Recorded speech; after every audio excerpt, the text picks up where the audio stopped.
to 6-Gun Guitars Luthier video series. My name is Brian. I had a gentleman email me and asked to have a little bit of clarification about the cam clamp article that I wrote on the website. So in this video we're going to talk about cam clamps. These are the ones that I've made. Cam clamps are not the most powerful clamps in the world. I mean, they're very, very strong, but they're not going to give you the same type of clamping action as like a bar clamp or a C clamp or anything like that. But for all the stuff that we do with guitar making, that type of pressure really isn't needed. So these guys are fantastic. They can be made out of a piece of 1x, in this case, maple, a metal strip here that can be purchased at a Home Depot or a Lowe's. The nails, the screws, everything that puts these things together can be picked up from a Home Depot or a Lowe's. So we're going to take you over to the bench now and I'll diagram how you make these. And it's a very easy process, it's an enjoyable process. Nice little break, kind of from guitar making, and you also wind up with something that you can use for guitar making. And the cost is absolutely incredible. You'll get these things down to just a few dollars a piece if you make them yourself, of course. Alright, now that we're over at the bench, I can show you a little bit more about the cam clamp. This is a piece of pine that I've got for demonstration purposes. I ran out of maple actually, so I don't have any to show. But the biggest thing that you want to do is pick up a piece of pine board, a piece of maple board, and you can get it from a wood supplier, you get it from Home Depot, you get it from Lowe's, get it from anywhere you can. The big thing that you want to do is, obviously you want it to be flat and you want it to be well seasoned. You don't want it to be too old or brittle or have knots or anything. But the other thing too is you want it to be flat sawn to the faces, meaning that you don't want to see all the lines going through it, just like you do in a soundboard or back and sides or anything like that. You want it to actually be flat sawn. Because when you wind up cutting the pieces out here and starting to use them, you're actually going to use the clamp this way. So this is the area that's going to take all the stress, which will actually wind up being quarter sawn if it's flat sawn to the faces. When we turn it up, it'll be quarter sawn. So a basic rundown is you're going to need some maple. What I did last time is I picked up a piece that was probably about, I want to say probably 8 inches wide and maybe 7 or 8 feet long, and I just went ahead and ripped out strips that were 1.5 inches wide. Now the length of the strips varies on how deep you want your clamp to clamp. So, something like this, around 9 or 10 inches, this is going to get in fairly deep, all the way up to the spine. But in some clamping applications, like into the sound hole, grabbing the bridge, or even just kind of getting across and getting them all scooted in together, sometimes it's nice to have some clamps that are even up to 12 and 13, 14 inches. And you can decide that when you go ahead and rip your big long strips out of your board, maybe knock off a few that are 8, a few that are 10, a few that are 12, and kind of see which ones you use, and then it'll be easy to go back and make more. So the first thing, like I said, I cut everything to width, and then I decided on my length, and I chopped them all into little blocks like this, so they were all fairly identical. The next thing you're going to need is a piece of steel bar or aluminum bar from Home Depot or Lowe's. Really doesn't matter the type or the size. These are pretty thin and they have no problem holding because you're not going to be bending against the flat side, you're going to be bending against the tall side. So it's going to be very hard to bend it anyway, really, no matter what it's made out of. The other things you're going to need, I picked up a bunch of these little nails. Now instead of using the rivets or anything like that, I just picked up these short little nails. They're about 1 inch long. And what you're able to do is plug your holes that we're going to make with these guys, cut off the ends and peen them over. And they make quick, inexpensive little rivets, basically. You could rivet it if you want, or you could use those little circle guys that have the slit cut down that you shove through it and expand. I mean, there's a lot of different ways to do it. This is just a really quick way of fastening them, and you get a whole box of these, enough for, God, probably 50 clamps or 60 clamps for like $4 or $5. And the other thing you'll need is a box of short screws, like 1.5 inch screws. And the reason that you're going to need those is there's a spot that's right under where the cam actuates under here. And that spot is under a lot of tension. So what we do is we drive a screw in there so that way when the cam is opening and closing, that area has a little extra something to kind of hold it together so that way it doesn't crack and fall apart on you.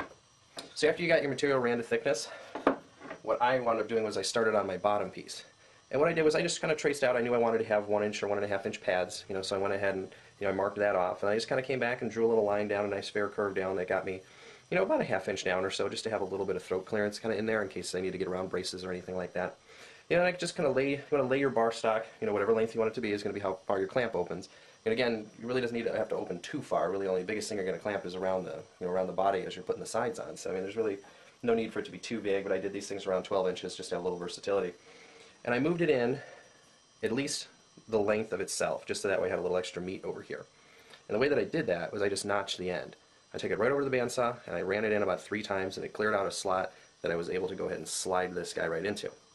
So once it was slid in, I drilled 2 holes through here, right on the drill press, that were just big enough to get these nails through, and I popped the nails through and now that holds that in really tight without allowing it to move. So basically your step 1 is to go ahead and determine how big you want your face to be. Like I said, 1.5 inch is probably good enough. Then go ahead and make yourself a little concavity, leaving yourself enough room for this guy, which depending on the width, might change a little bit. But the way I like to do it again is if your width is say 1 inch, leave 1 inch in front of it and 1 inch behind it, and that's where you start your concavity there. So after you've got a bunch of those made up, you can turn over to the top, which actually in itself looks more complicated, but it really isn't. It's pretty much another bottom piece, made almost the exact same way, except there's this slit that runs all the way through it. So what I did was first I ran into the back side, over and over with the bandsaw about 3 times, so that way I had enough room for the band to clear through. And then I went and got on the table saw and I cut this hole in through here. Now you can only get it up so far because obviously the roundness of the blade. So once I got it as far as I wanted it, where actually the bottom end was cutting out deeper for the blade, I went ahead and took it off, brought it onto the bandsaw, and went ahead and cleared that out. So that way it is a nice flat backed hole right there. Then the next thing you want to do after that is you need to make a home for the cam.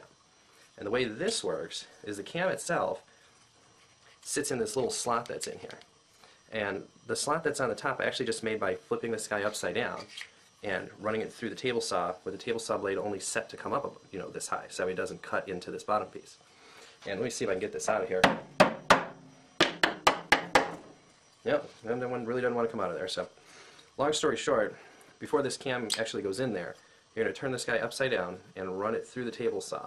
Run it through a couple of times just to make a slot that is wide enough to put that cam in. And forgive this crack right here, I actually just did that when I was banging on it, but this is my demo, my very first one, so this one never gets used. But you'll wind up with a slot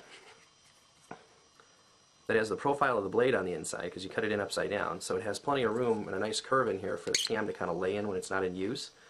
But it also clears all the wood from in front of here, so that way when you do lift the cam up, it pushes the bottom part of here down. And that's what actually sets your clamping pressure. When you push that out and it grabs against your bottom piece, that's what's actually going to make the clamping pressure and grab. And then you release it and it brings it back up. So after you cut all that stuff out, I'll come back with the bandsaw and I'll cut my cam, cut my little kind of slot in here so that way I have a little bit of clearance again for the braces. The next thing that I'll do is I'll drill a pilot hole for the wood screw that I'm going to use. And I want the wood screw to go almost all the way through here, but kind of just behind. Don't actually get into here. You want to go just behind.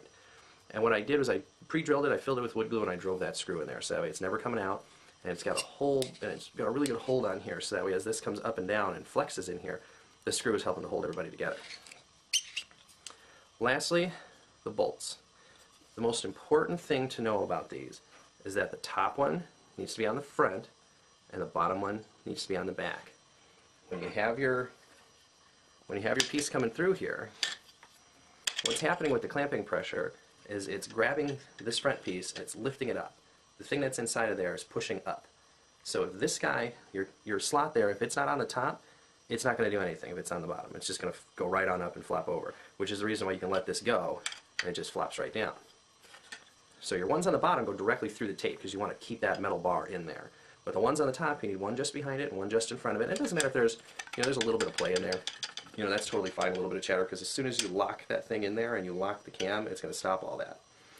But again, make your cuts, carve your recess out so you have a little bit of room for your braces to kind of hide in there. Take the whole piece, turn it upside down, and run it into the table saw a few times with the blade only set to cut through to the original cut you made. And you'll make a nice little recess for your cam. And then you'll be able to put the whole thing together and give it a little test, and see if she works, and it'll be nice and tight.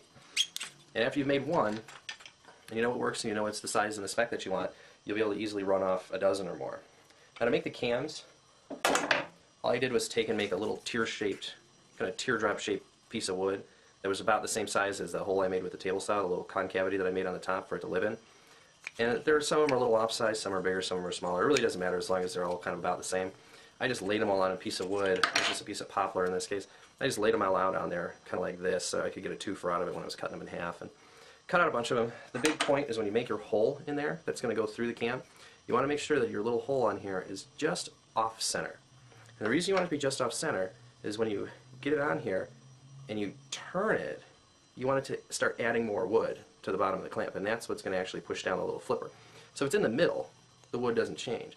But when it's off-centered, and you turn it, it adds a ton more wood down here and then subtracts it.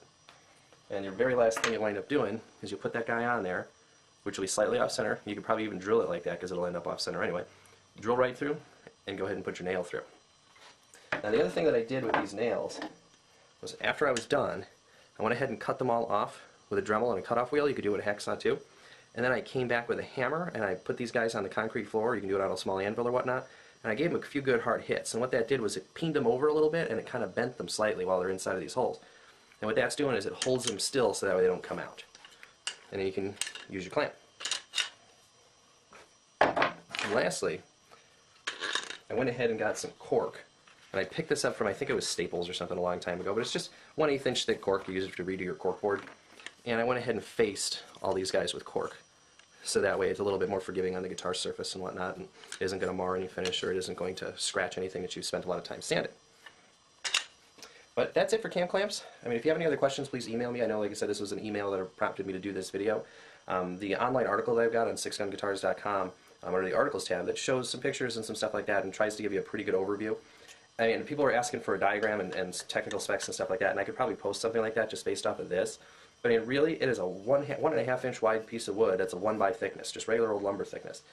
And you cut your shape in there, you cut one slat this way, you run the table saw in this way to make room for your cam, and you put your tape through here and your couple of pinholes, and it's done. I mean, there really is not a lot to these things. I mean, you can put one together, and first one might take you an hour or so to get together, but after that, you'll put the next dozen together in a couple hours. I mean, it goes really quick. And it's really nice, too, because you'll get the cost down to $2, $3, $4 a clamp once you get them all together and really start getting into production. But anyway, that was 6 Gun Guitars Luthier video series. Appreciate you coming back and taking a look.